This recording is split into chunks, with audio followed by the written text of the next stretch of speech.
Hello everyone and welcome back to our channel.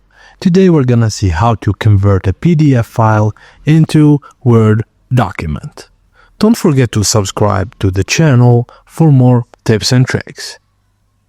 Firstly, here's the PDF file on this folder.